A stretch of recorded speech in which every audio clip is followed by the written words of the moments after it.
Hola chicos, ¿cómo andan? Bueno, en este video vamos a continuar con cavidades comunes para hablar sobre las fosas nasales. Las fosas nasales son dos estructuras óseas que se encuentran ubicadas hacia interno e inferior a las fosas orbitarias. Son las encargadas de contener al órgano del olfato y en este caso van a tener forma cuadrangular. Entonces, en ellas vamos a tener que describir una pared superior o techo, que sería esta porción de acá, una pared inferior o piso, una pared interna, que es esta que tenemos acá y que nos divide ambas fosas nasales, y una pared externa, esta para la fosa nasal izquierda y esta para la fosa nasal derecha. ¿Qué pasa? Hacia anterior y hacia posterior no va a tener paredes, sino que va a tener aperturas. Vamos a tener las dos aperturas anteriores y si esto lo daríamos vuelta, podríamos ver las dos aperturas posteriores. Bien, empecemos hablando sobre la pared superior o techo de las fosas nasales. El techo de las fosas nasales, si pueden ver, presenta una pequeña concavidad hacia inferior y en ella podemos encontrar un elemento importante que es el conducto pterigopalatino que permite el contacto entre la fosa nasal y la fosa pterigomaxilar y por donde pasan los nervios y vasos pterigopalatinos. En cuanto a los huesos que forman parte de esta pared, vamos a tener de anterior a posterior. En primer lugar, esto de amarillo de acá, que son los huesos propios de la nariz. Un poquito más hacia posterior, en naranja, vamos a tener a la espina nasal del frontal.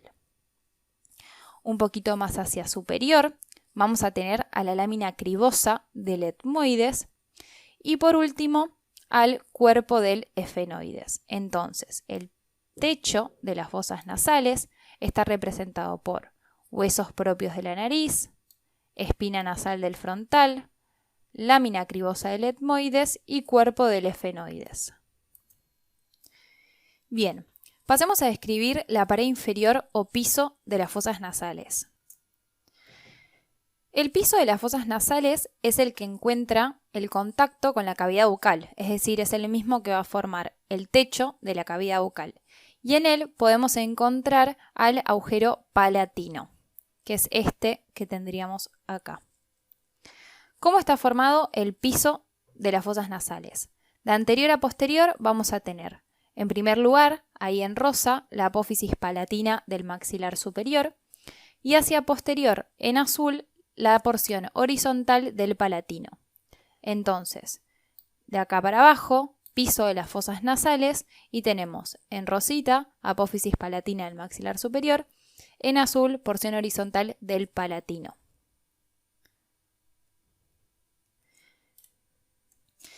La pared interna de las fosas nasales, o también llamado tabique nasal, es bien sencilla y está representada por dos huesos.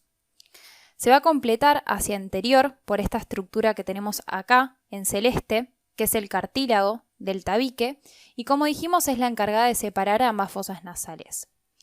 Esta pared va a estar representada por este hueso en violeta, que es la lámina perpendicular del etmoides, y por este otro hueso en verde, que es el vómer.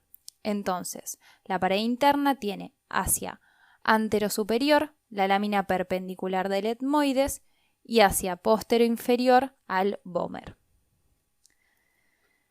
Después vamos a tener la pared externa de las fosas nasales, que está representada por 6 huesos, que de anterior a posterior van a ser. En primer lugar, vamos a tener al maxilar superior, específicamente a la rama ascendente del maxilar superior. Un poquito más hacia posterior vamos a tener al unguis. Luego se va a continuar por las masas laterales del etmoides, con el cornete superior y medio. Un poquito más hacia posterior, la lámina vertical del palatino, acá en azul. Por último, casi para terminar, el efenoides y ahora sí, al final de todo, el cornete inferior, que era un hueso aparte. Entonces, pared externa tenemos 6 huesos. Lo más anterior es la apófisis ascendente del maxilar superior, esto que tenemos acá. Le sigue el unguis, las masas laterales del etmoides con cornete superior y medio, lámina vertical del palatino en azul, cuerpo del efenoides en naranjita y el cornete inferior, que es el hueso aparte. Entonces, en la pared externa vamos a poder encontrar a los 3 cornetes, es decir, superior, medio e inferior, con los 3 meatos correspondientes. Ahora, vamos a pasar a escribir los orificios. Dijimos que teníamos 2 orificios anteriores y 2 orificios posteriores. Los orificios anteriores se denominan narinas. Pero ¿qué pasa? Estos únicamente aparecen cuando completamos las fosas nasales con los cartílagos nasales. Si no, no las encontraríamos. Y son 2, una de cada lado. Una narina para la fosa derecha y una narina para la fosa izquierda, que están formadas por cartílago, no por hueso. En cambio, el orificio posterior sí está representado por tejido óseo y se van a denominar coanas. Y lo va a comunicar con la rinofaringe. Lo que tenemos que saber son los límites de estas coanas, es decir, cuál es el techo, cuál es el piso, cuál es la pared externa y cuál es la pared interna. Tenemos 2 coanas, una para la fosa derecha y una para la fosa izquierda. Como pared externa de la coana vamos a tener al ala interna de la apófisis pterygoides, es decir, a la cara interna del ala interna de la apófisis pterygoides. Como techo vamos a tener al cuerpo del efenoides y al vómer, que es este hueso que tenemos acá. Cuerpo del efenoides en marroncito, vómer en rosa.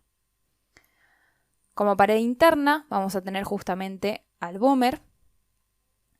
Y como piso vamos a encontrar a la porción horizontal del palatino.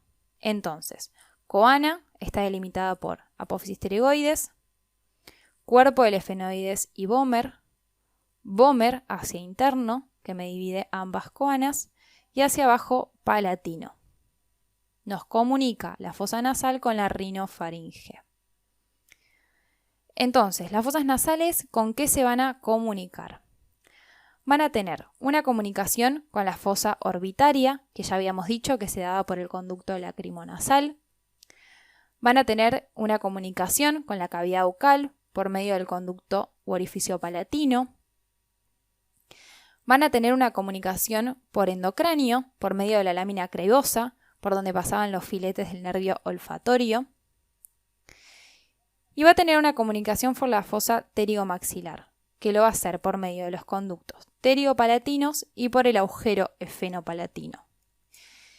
Y acá yo le agregaría que también va a estar comunicado, como les dije, con la rinofaringe por medio de las coanas, por donde básicamente va a pasar el aire que respiramos.